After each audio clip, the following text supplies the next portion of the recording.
प्रहलाद जी अपनी मां के गर्भ में थे, कयाधु के गर्भ में। उस समय प्रहलाद जी की मां को नारद जी ने जो उपदेश दिया, नारद जी ने जो दीक्षा दी, नारद जी ने जो ज्ञान दिया, गर्भस्थ प्रहलाद को गर्भावस्था में ही यानी गर्भ में ही प्रहलाद जी को संपूर्ण ज्ञान प्राप्त हुआ। भगवान की भक्ति का रहस्य समझ। आज भी प्रहलाद जन्म लेंगे, आज भी अभिमन्यु जन्म लेगा, बशर्ते हम अपनी संस्कृति से ना हटें, अपने संस्कार को न भूलें। यदि गर्भ संस्कार आज भी हो शास्त्र के अनुकूल, तो आज भी प्रहलाद पैदा हो सकते हैं। ये कोई बहुत बड़ी बात नहीं, असंभव नहीं, संभव है। प्रहलाद जी गर्भ में ही भगवान की भक्ति का रहस्य समझ गए, इसलिए भगवान की भक्ति में ही उनका मन लगता था। इस बात को हिरण्यकश्यप नहीं जानता। हिरण्यकश्यप ने एक दिन प्रहलाद जी को बुलाया और गोद में लेकर हिरण्यकश्यप ने पूछा प्रहलाद से कि गुरुकुल में तुम क्या अध्ययन करते हो? जो तुम्हें सबसे अच्छा लगे वो मुझे बताओ। तो प्रहलाद जी ने कहा, हिरण्यकश्यप कि तत्साधु मन्ये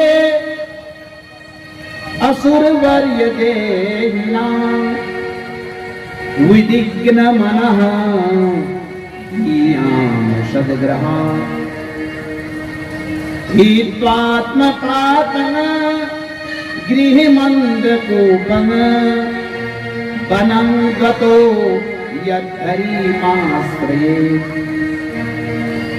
वनं गतो यद्धरीमाश्रये।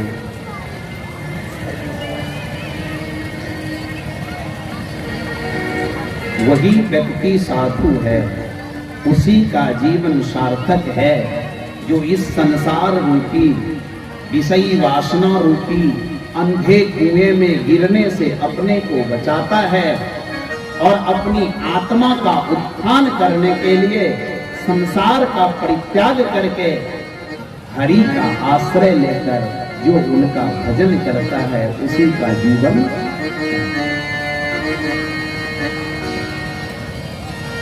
प्रहलाद जी ने हिरण्यकश्यप से कहा, तब हिरण्यकश्यप जाना कि प्रहलाद भगवान के भक्त। तो हिरण्यकश्यप ने प्रहलाद जी को प्रहलाद जी के जो गुरु थे उनको बुलाए और उनसे कहा उन्होंने कि प्रहलाद पर ध्यान दीजिए, इसको सुधारने का प्रयत्न करें। गुरु जी लोग क्या किए, प्रहलाद जी को विद्यालय का अध्यक्ष बना दिया, विद्यालय का अध्यक्ष बना दिया। और गुरुजन चले गए, प्रहलाद को भार दे दिए, जिम्मेवारी दे दिए कि बच्चों को तुम पढ़ाना। गुरुजन ये दिमाग लगाए, गुरुजन ये सोचे कि प्रहलाद का मन जब विद्यालय में रम जाएगा तो धीरे धीरे भगवान की भक्ति को भूल जाएगा। प्रहलाद जी को भी बड़ा अच्छा अवसर मिल गया। उन्होंने सभी बच्चों को बैठाया और कहा, सुनो, एक ऐसा विषय पढ़ो जिसे पढ़ने के बाद कोई विषय बाकी, अर्थशास्त्र हो, रसायन शास्त्र हो, भौतिकी शास्त्र हो, गणित शास्त्र हो, राजनीति शास्त्र हो, एक ऐसा विषय है जिसका अध्ययन कर लोगे तो कोई विषय तुम्हारे लिए बाकी। वो कौन सा विषय है?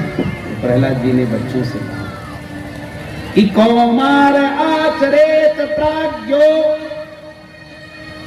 धर्मान भागवतानिहा दुर्लभन मानुषं जन्म तदप्ये ध्रुवमर्कटम्।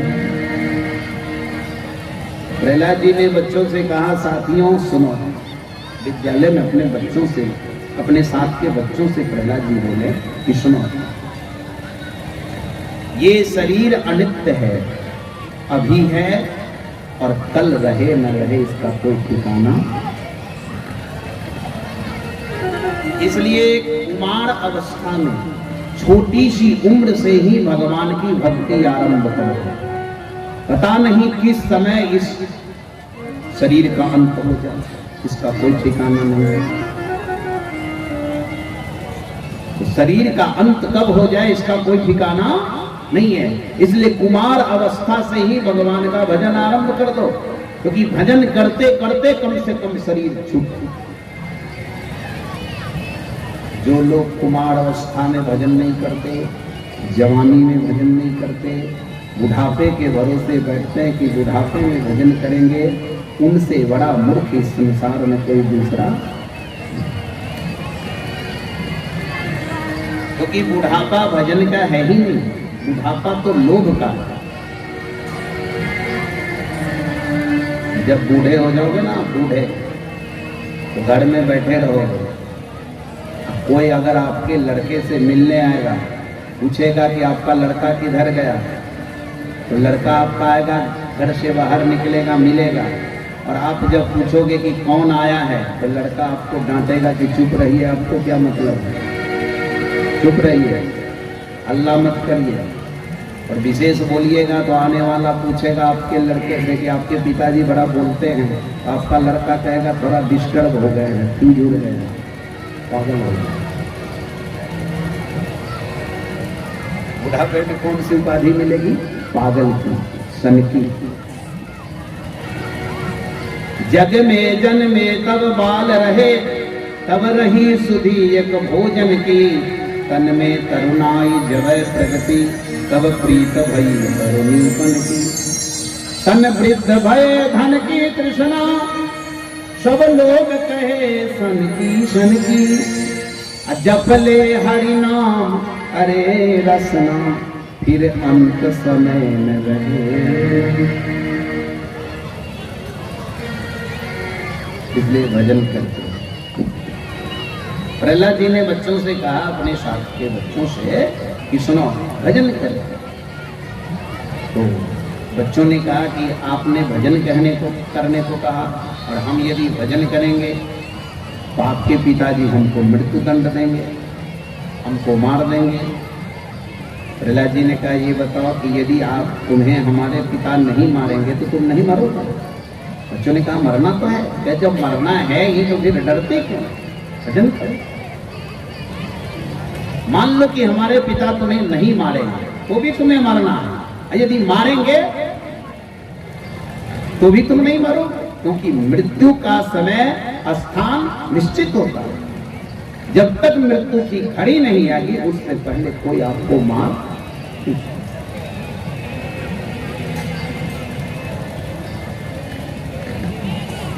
कुछ लोग कहते हैं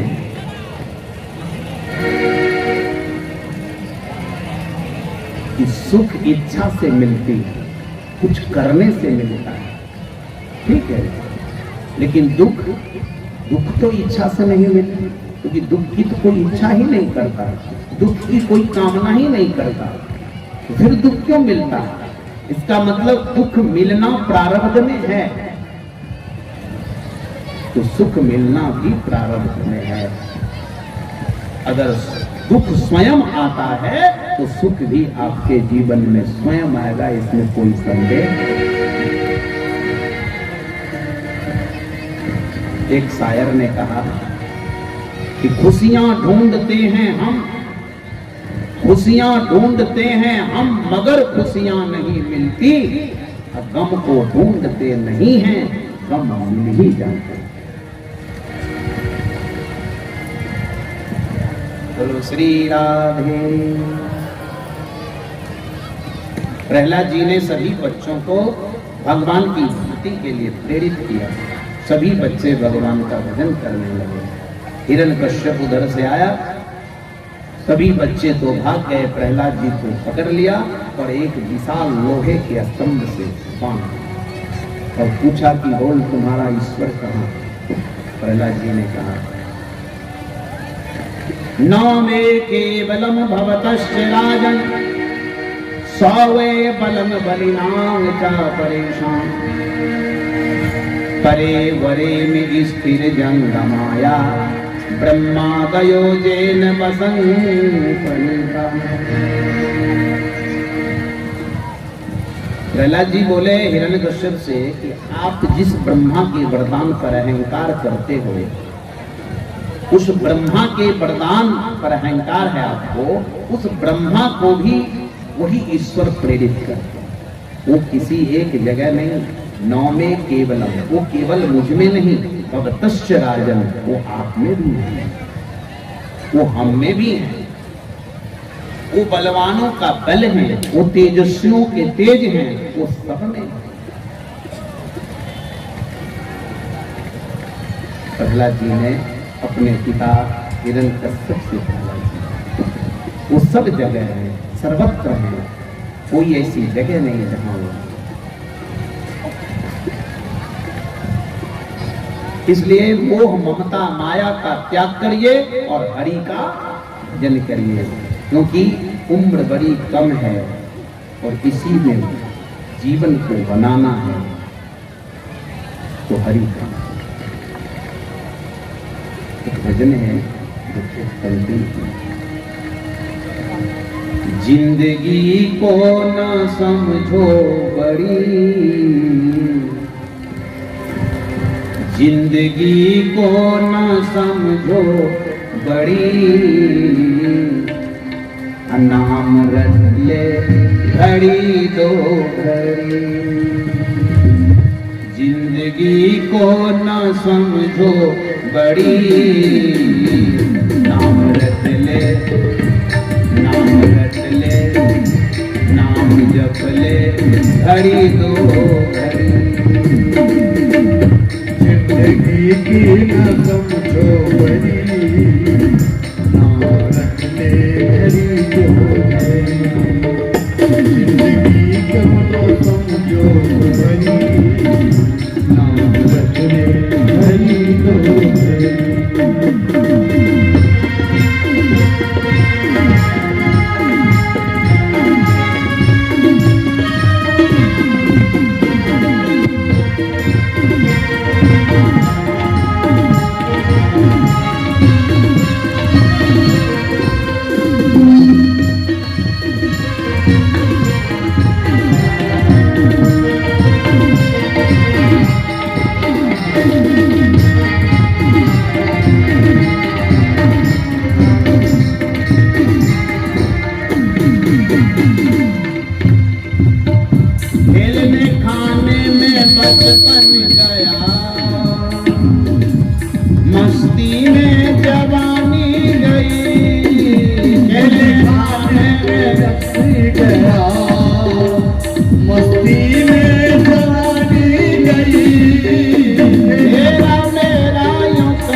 प्रहलाद जी ने कहा हिरण्यकश्यप से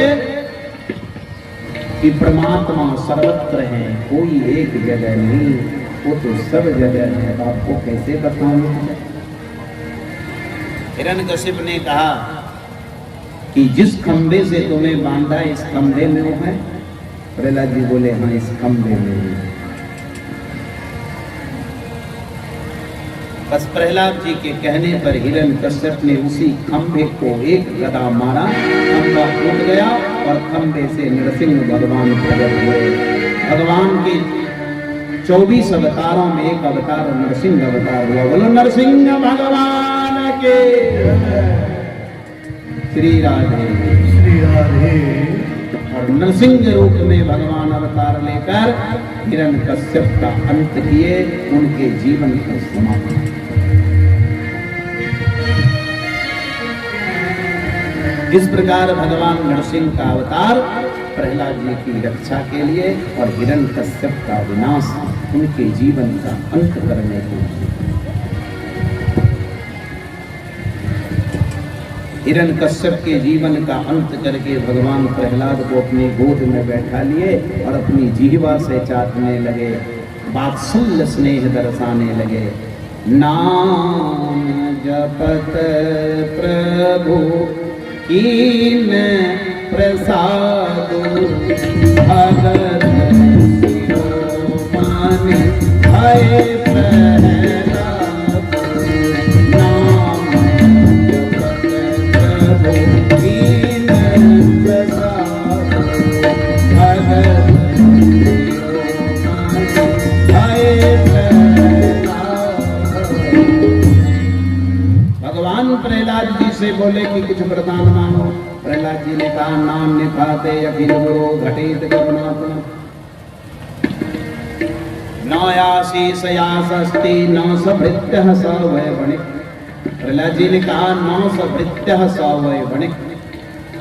हे प्रभु, भगवान नरसिंह से, ठाकुर जी से प्रहलाद ने कहा कि जो आपसे कुछ मांगता है वो आपका भक्त नहीं, वो एक व्यापारी है। क्योंकि व्यापारी का काम है लेन देन करना, भक्त का काम लेन देन करना।